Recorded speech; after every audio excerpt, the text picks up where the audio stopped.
שלום לכולם, שמי אלמוג דעתן, סופר מדע בדיוני, והיום אני שמח לארח את אייל בשרשרת ספרות בערוץ הפודקאסטים הקהילתי, ערוץ 555. שלום אייל, מה שלומך? בסדר גמור, תודה אלמוג, מה שלומך? אני אצלי הרוב טוב.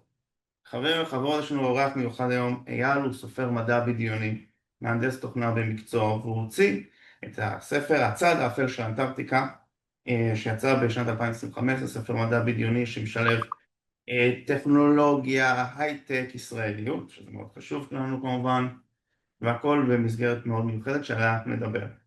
אז אייל, בוא נתחיל בזה שתציג את עצמך. מי אתה, מה אתה? אמ, אז, אה, אז אמרת נכון, אני מהנדס תוכנה במקצוע שלי, אבל חוץ מזה, תמיד אהבתי ספרים, תמיד אהבתי לקרוא ספרים, תמיד אהבתי מדע בדיוני. אני לא יודע אם דווקא בפורמט של ספרים, אבל בפורמט של סרטים וסדרות. מאוד התחברתי לז'אנר, מאוד התחברתי לרעיונות הפילוסופיים, המדעיים, שאלות של מה אם דברים היו אחרת, מה יקרה בעתיד, שאלות מהסוג הזה העסיקו אותי, והביאו אותי בעצם גם ככה לגבש מספיק רעיונות וחומרים בשביל הספר שלי, שנראה ככה, קצת כמו הרקע, שבו בעצם הגעתי למסקנה שיש לי מה להגיד לעולם, ולא סתם להגיד, אלא לכרוך את זה בתוך איזשהו סיפור שהוא גם מעניין ומותח, וככה יצא לאור יפה, הצד האפל יפה שלנו. מאוד. אתה לאורך השנים אתה קראת בעיקר מדע בדיוני או... לא, בתור קורא אני חושב שהייתי דווקא מאוד מגוון, עדיין, ו... ולכן אין לי איזו השכלה סופר מומחיות לגבי כל כתבי אסימוב והיינלין, דווקא נחשפתי אליהם בגיל יחסית מאוחר. כן, כן, קראתי ספרים מכל הז'אנרים, ספרות ישראלית, ספרות בינלאומית, אבל בחרתי להתמקד במדע בדיוני כשרציתי לכתוב, כי אמרתי, אוקיי, פה יש לי רעיונות משלי, דברים שלדעתי עוד לא סופרו, או לא יפה, סופרו יפה. בצורה אז אתה אומר שאתה לא סגור רק בנתיב אחד, אז אתה כבן אדם, וגם אמיר מצפה לנו על הספר, הוא בעצם רב גוונים. נכון, כן, כן. יפה, אז בוא תספר לנו קצת על מה הצד האפל של אנטארקטיקה. למרות שבאיור מאחוריך הוא נראה נורא בהיר. אה, לא סתם בהיר, אלא קודם כל אנטארקטיקה אצלי אסוציאטיבית זה מזוהה בתור מקום מאוד לבן, מאוד ככה בוהק, והעלילה של הסיפור מתרחשת בינואר, שזה הקיץ באנטארקטיקה, אז יש שם אור יום כל הזמן, אז דווקא בקטע הזה אין שם צדדים אפלים, הצדדים האפלים מתגלים בהדרגה. עכשיו, אני כן אתאר את הסיפור. אז העולם הוא העולם שלנו, התקופה היא התקופה שלנו. מה ששונה זה שלילה אחד התרסקה חללית של חייזרים באוקיינוס הדרומי, קרוב לאנטארקטיקה, והצוות של החייזרים, יש שם 24 חייזרים, הם שרדו, נתנו להם שם דורוטיאנים, נתנו להם שמות, והעבירו אותם לאיזשהו מתקן שהייה באנטארקטיקה, כדי שיוכלו בעצם לשרוד כאן, עד שבכלל נבין מי הם, מה קורה פה. ו... ובעצם התחיל פרויקט כזה של אוקיי, אז הם פה, אז בוא נקים איזשהו עיר קטנה, שנצטרך להביא אליה מדענים מכל העולם, ואם כבר בנינו עיר, אז בואו נביא גם תיירים ובתי מלון. אז מה אם זה באנטארקטיקה? בואו נפתח את האזור הזה, וכל זה סביב החייזרים. עכשיו הם שם, בהדרגה לומדים לתקשר איתם, מפתחים טכנולוגיה של תרגום, וכאן נכנס לתמונה הגיבור של הסיפור, שהוא הייטקיסט ישראלי, שעובד בחברת טכנולוגיה, שמשתתפת במכרז על פיתוח חליפת הארץ. כי בעצם חייזרים צריכים איזשהם חליפות להסתובב כאן, הם לא תכננו להגיע לכדור הארץ, אין להם חליפות שהם יכולים לנשום ולפעול, אז הוא בעצם נשלח לנסיעת עבודה, לטובת עבודה על החליפות האלה, אבל דברים משתבשים, והוא מוצא את עצמו באיזושהי פרשייה בינלאומית שהוא לא ציפה לפגוש, ועניינים מסתבכים, וכאן אני כבר אעצור. בינלאומית או בין גלקטית? זה יהיה ספוילר. מגניב, מגניב. אתה יודע, זה ממש מעניין, כשאני קראתי על הספר שלך וקראתי ביקורות, אני כל זמן הרגשתי שזה לוקח אותי לכיוון מסוים, בין אם זה בגלל שזה באנטארקטיקה, חשבתי על דברים כמו דפינג המפורסם, בגלל שזה הגש כזה, אני חשבתי משהו כמו הרייבל, אבל כשאני מקשיב לך, זה נשמע שאתה לקחת את זה למקום אחר. מה אתה אומר היה ההשראה שלך? מאיפה בא לך סוג הזה? כי זו גישה קצת שונה, כי אתה אומר, הם הגיעו לכדור הארץ, אבל לא רק שהם הגיעו לא בכוונה, דווקא די אנחנו מסתדרים לרמה של לבנות לידם מלונות, אז מאיפה בא לך הכיוון הזה? נכון, אז אני באמת קצת חשבתי על זה ש, שיש הרבה, יש הרבה מה שנקרא טרופים, הרבה נושאים שחוזרים על עצמם במדע הבדיוני, שאנחנו נתקלים בהם די הרבה, למשל הצבא האינטרגלקטי שבא לכבוש את כדור הארץ, והאנושות מתגייסת להילחם בו. שזה הפנטזיה בדרך כלל. כן, וראינו הרבה כאלה. ראינו גם הרבה מקרים הפוכים של חייזר שבכלל לא ידענו שהוא נמצא פה, והוא נמצא פה לבד, איזה איטי כזה שמסתתר ורק רוצה לחזור הביתה. והרגשתי שמסקרן אותי באופן אישי איזשהו תרחיש ביניים.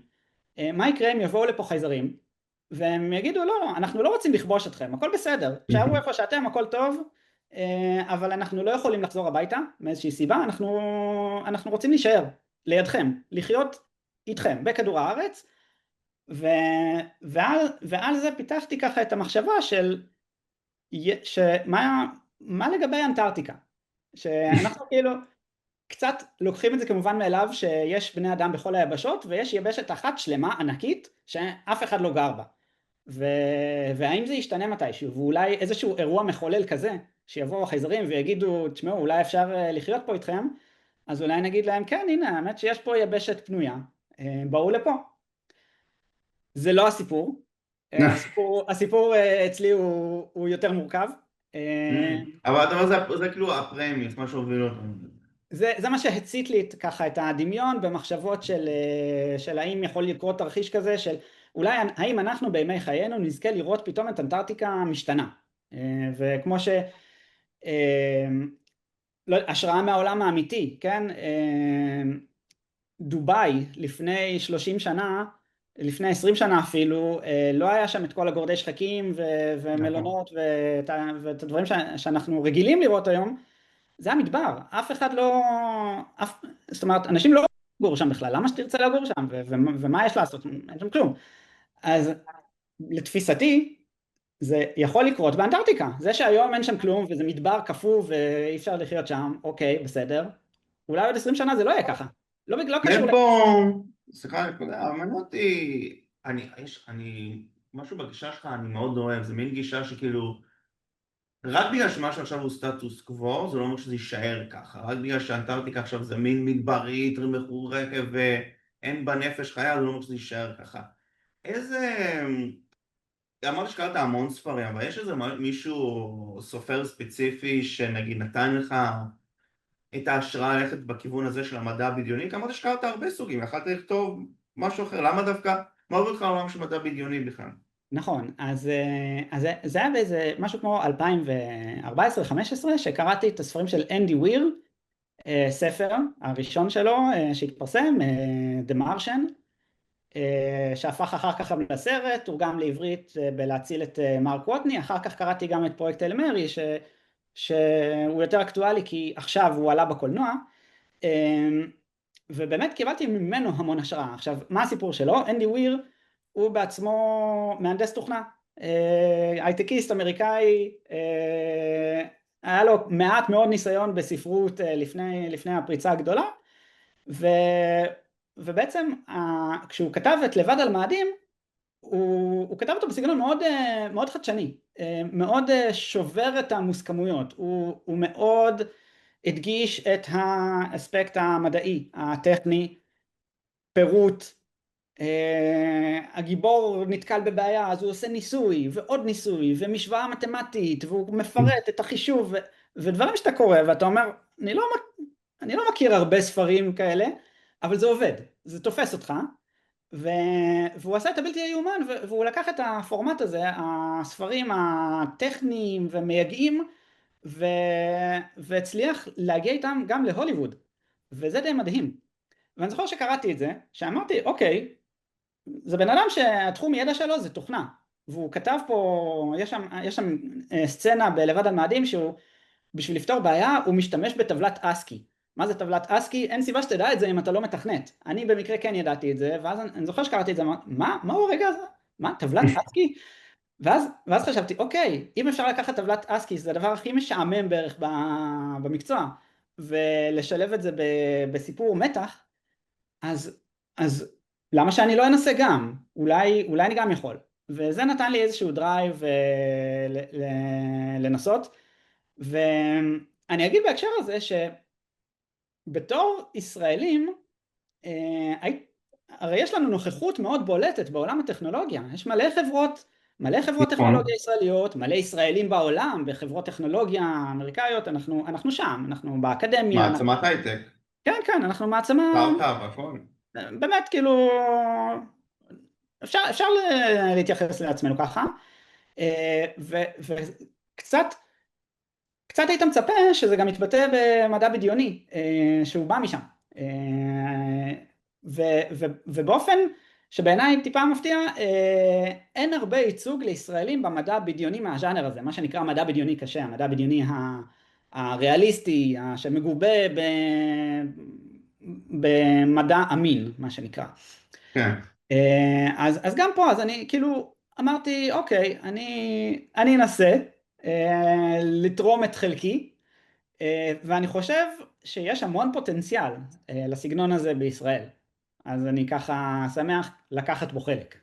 אז מעניין אותי, אז מה ישראלי בספר שקורה באנטארקטיקה? זה קצת, אני לא יודע אם זה יצאת החוצה בזמן האחרון, אבל פה ישראל זה ממש לא אנטארקטיקה. כן, כן, אז גם... מה בעולם של חייזרים ואנטארקטיקה וכל זה, מה ישראלי בספר? איפה הישראליות באה לידי ביטוי? אז קודם כל, אני אולי אגיד בסוגריים שככה עוד משהו, המלצה שקראתי בעבר, ככה טיפים לכותבים, שאם אתה כותב ספר, זה עולה לך אותו דבר למקם את העלילה באוסטרליה או בישראל, או כאילו, לא יודע, בפתח תקווה או ביפן, כן? וזה עולה לך אותו דבר לכתוב על הבית ספר השכונתי או על קרב של F-16, כן? זאת אומרת, בניגוד להוליווד, שאתה אולי צריך אפקטים ותקציבים ושחקנים וזה, אז בכתיבה הכל... היום עם מסך ירוק.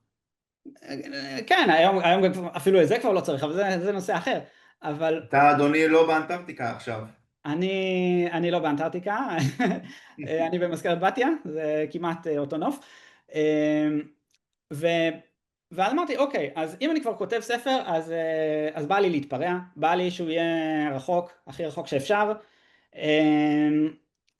ובכל זאת הוא ישראלי מאוד. עכשיו, חלק מהספר כן מתרחש בישראל, משהו כמו, לא יודע, 2/3 מתרחש באנטארקטיקה והשליש בישראל, ועוד יש איזה כמה סצנות בהודו ובאוסטריה, יש כמה מקומות, אבל הוא די חובק עולם, ושומר על מבטא ישראלי. עכשיו, למה אני מתכוון?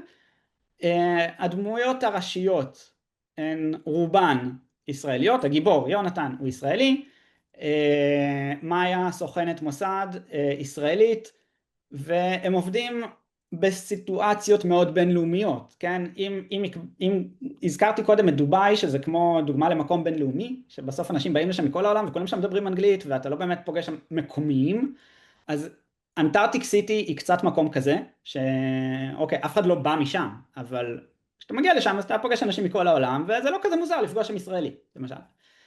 עזוב את זה שיש שם גם חייזרים, אבל... אנטארקטיק סיטי זה העיר שמוקמת באנטארקטיקה בשביל החייזרים. נכון, כן, למעשה ככה, אם כבר יש פה את הרקע מאחוריי, אז המבנים הסגולים זה החממות, שבהן מגדלים את אצות הקרח, שמהן הם ניזונים, ויותר במרחק זה העיר עצמה, יש שם שדה תעופה, ויש שם את המגורים, מלונות, קזינו, יש כאילו, צריך לוס צריך וגאס. לממן את כל הסיפור הזה הרי, כן? אז גם יש את העניין הזה. אבל אם אני רק אסגור את הסוגריים של הישראליות, אז ההתנהלות והאופי והסגנון דיבור והחוצפה הישראלית הם שם, כן?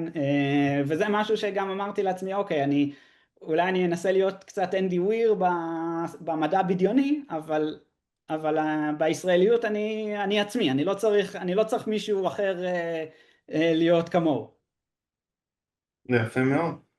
עכשיו זה מעניין אותי, כי אתה סיפרת על ההשראה שלך לאנדי וויל, אבל לך ולא יש רקע די דומה. שניכם באתם מההייטק.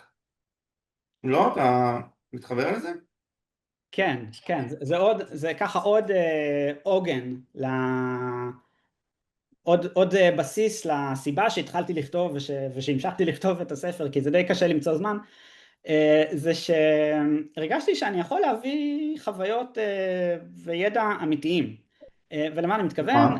אני בעצם, כש, כשכתבתי את הספר כבר היו מאחוריי לא מעט שנים של עבודה בכמה חברות טכנולוגיה, באותו זמן עבדתי באפל, ואני די יודע להגיד שמוצר טכנולוגי, כן, אם אתה מסתכל על, לא יודע, הנה, יש לי פה סתם, שעון של אפל, כן?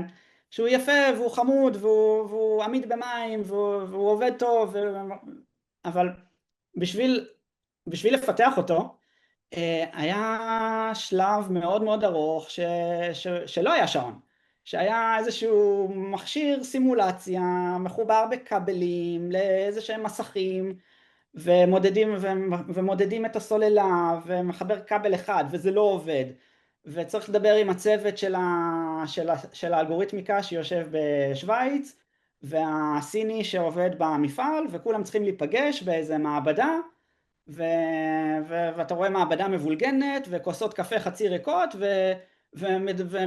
וכולם עייפים ורבים ולא מבינים למה זה לא עובד, מאשים אחד את השני, ובסוף זה עובד, כן, בסוף יוצא שעון, אבל השלב האפור הזה של העבודה הסיזיפית החוויה והמשעממת, האנושית.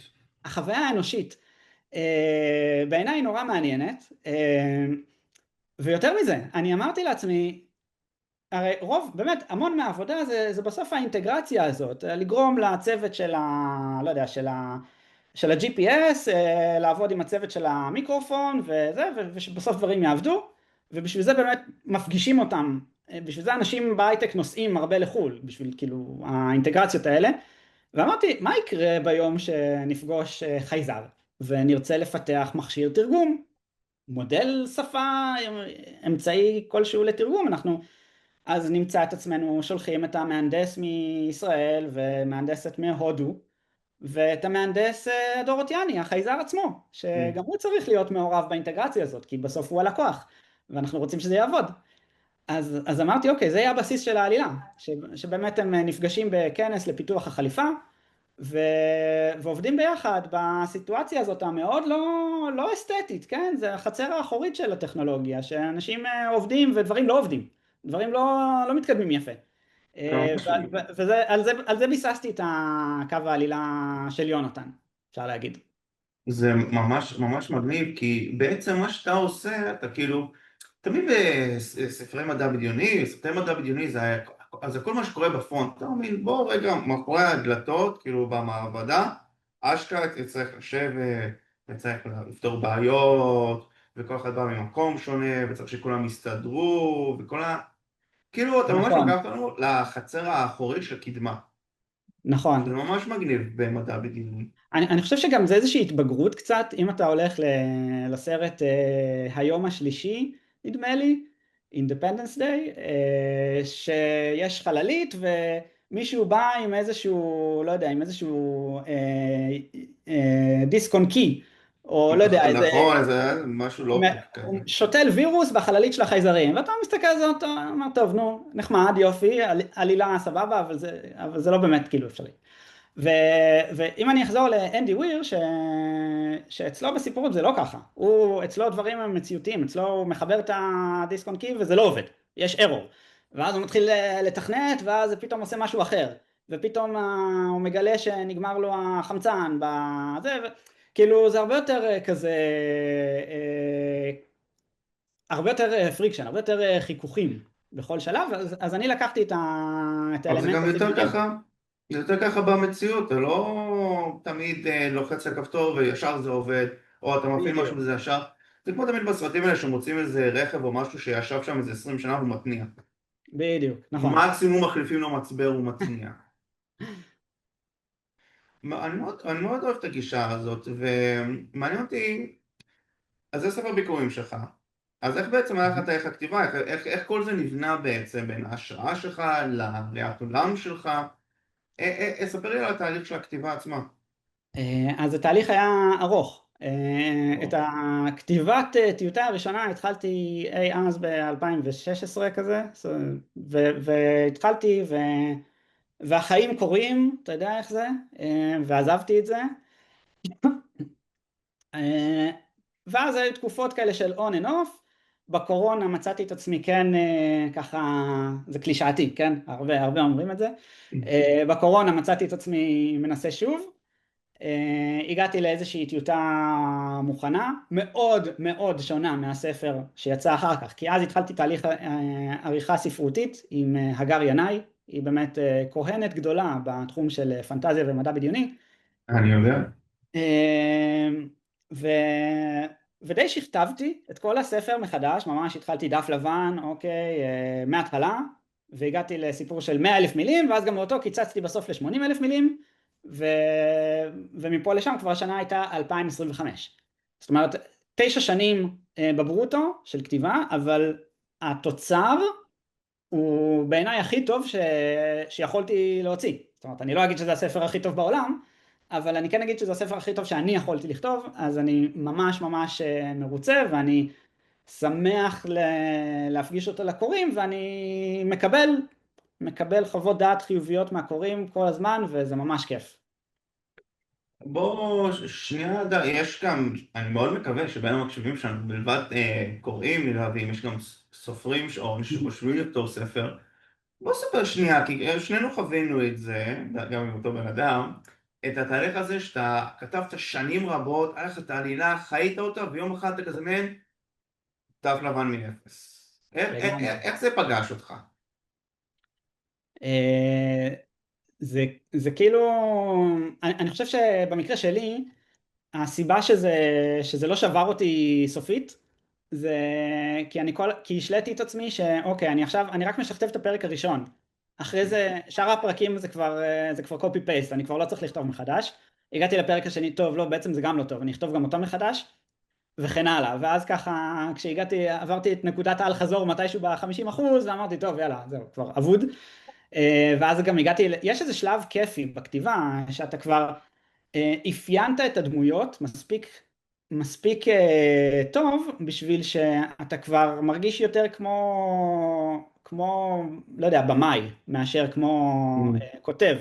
אתה בטוח יודע על מה אני מתכוון, זאת אומרת, כבר יש סצנה והדמות שם, ואתה כבר לא צריך לשים את המילים בפה של הדמות, אתה כבר מכיר את הדמות, אתה יודע מה היא הולכת להגיד עכשיו, אתה יודע מה היא הולכת לעשות. קשה להסביר את זה בלי להישמע או סופר מתייפייף, אבל יש רגעים שדמות מקבלת חיים משלה, ואתה פחות חושב מה אתה היית אומר, אתה יודע מה היא הייתה אומרת, מה בדיוק, הדמות הייתה אומרת.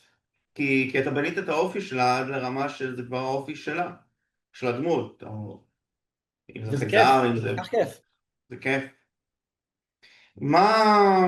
אז כתבת את הספר, עברת תהליך לא פשוט, ונכנסת בו הרבה מאוד דברים. איך אתה עם פידבקים? מה הציבור קוראים בסופו של דבר, מי שבסוף הספר נוער לו, מה הם חושבים בינתיים? אז קיבלתי המון פידבקים טובים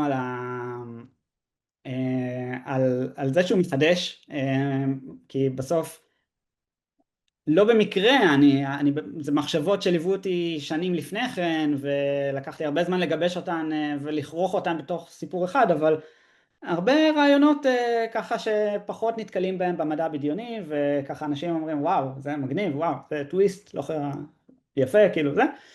תגובות מהסוג הזה, קיבלתי תגובות על הקריאות של הסיפור, שהוא זורם, שהוא רץ, גם שוב תודה להגר ינאי שהכריחה אותי לחתוך מה שלא מדויק, לחתוך מה שחוזר על עצמו, ובאמת להישאר עם הספר, עם הסיפור המזוקק. אז כן, אז אני באמת נהנה לשמוע כל בן אדם שקורא, זה עושה לי טוב, אם הוא אחרי זה אומר לי גם שהוא נהנה, זה עושה לי עוד יותר טוב. אז זהו. יפה, אז איפה מוצאים אותך? איפה מוצאים אותך ואיפה מוצאים את הצד האפל של אנטארקטיקה? אז, אז הספר נמצא כמובן בפלטפורמות הדיגיטליות, בעברית אפשר להזמין אותו דיגיטלי או מודפס, גם בבוקפוד, שזה בכלל קטע מגניב, ושאתה מזמין ספר והוא מודפס אליך, זה באמת מדע בדיוני כזה. חוץ מזה, אני די נוכח בכל הירידים והכנסים של הז'אנר, באייקון הקרוב בספטמבר, בסוף ספטמבר אני אהיה שם, אני גם אהיה שם גם בדוכן וגם עם הרצאה. על מה ההרצאה? אז ההרצאה תהיה על הספרים של אנדי ויר ועל איך שהוא פיצח את הנוסחה ההוליוודית, בדיוק הנושא שהזכרתי אותו קודם, שבעצם הוא כתב ספרים שהם מאוד נגד המוסכמות ההוליוודיות, הרי יש נוסחה, כן? יש, אם אתה עכשיו, אני קצת זז הצידה רגע, תסריטאים הוליוודיים יודעים שאם הם רוצים לכתוב סרט הרפתקאות, גיבורי על, פיקסאר, לא משנה מה, אתה צריך את הגיבור שיש לו איזשהו קונפליקט שהוא צריך לפתור, יש עלילה צדדית שהיא בדרך כלל תהיה איזושהי התאהבות, אתה צריך, יש עקרונות של תמונת פתיחה שהיא סימטרית לתמונת סיום, שיש איזה משבר בשני שליש של הסיפור, יש נוסחאות. אנדי ויר, מעצם זה שהוא לא בא מהעולם הזה והוא בכלל חנון מחשבים שעבד בבליזארד ועד שהוא עבד על וורקראפט 2 בשנות ה-90 הוא לא הכיר את הברנז'ה הספרותית הוליוודית. אז הוא כתב בלי נוסחאות וזה הצליח. ובעצם הוא כתב את הנוסחאות של עצמו, אז כשהפיקו את זה אחר כך בתור סרטים, גם את לבד על מאדים וגם את פרויקט אל מרי, כנראה גם הולך לצאת מתישהו גם ארתמיס, שזה הספר באמצע, שגם של אנדי ויר. בקיצור, ההצלחה הלא שגרתית שלו, עליה יש לי הרצאה, והעברתי אותה כבר בעבר בכמה הזדמנויות, ואני אעביר אותה באייקון הקרוב. תגיד, האנשים שקראו את אנדי ויר, הספרים שלו, וגם קראו את הספר שלך, הצליחו למצוא איזשהו קווי דמיון? כן, כן, כן? שמעתי את זה לא מעט, השוו את ההתייחסות לחייזרים, תסכים איתי, אתה יודע גם שאחד הדברים הכי קשים זה לתאר חייזרים, כן. כי אנחנו מוגבלים לתפיסה של עצמנו האנושית, ופתאום לתאר יצור מכוכב אחר זה סופר קשה. גם יש גבול, אם אתה עושה אותו מרוחק מדי, לקורא קשה להתחבר לה. נכון, נכון. ובדרך כלל מה קורה זה ההפך, שהם אנושיים מדי, אז כמובן אני לא, גם אני כאילו, כן, לא יכול להגיד שעשיתי את זה הדבר הכי מושלם, אבל קיבלתי תגובות מאוד טובות לגבי איך שאפיינתי חייזרים, ועוד בסיפור ישראלי, אין הרבה מפגשים בין ישראל לחייזרים, אז ככה הבאתי את הבשורה הקטנה שלי ככה למדף. יפה. טוב אייל, תקשיב, זה נשמע ממש ממש מרתק. ואני חושב מה שאני לוקח איתי זה אם אהבתם את פרויקט אל מרי ואהבתם את לבד במאדים, אבל מה שהרגיש שחסר זה קצת ישראליות ואת נקודת מבט חדשה וחידוש ואת החצר האחורית של הקדמה, אז נראה לי שהצד האפל של אנטארקטיקה זה הספר בשבילכם. יאללה, תודה רבה. תודה רבה לך, היה ממש כיף. תודה.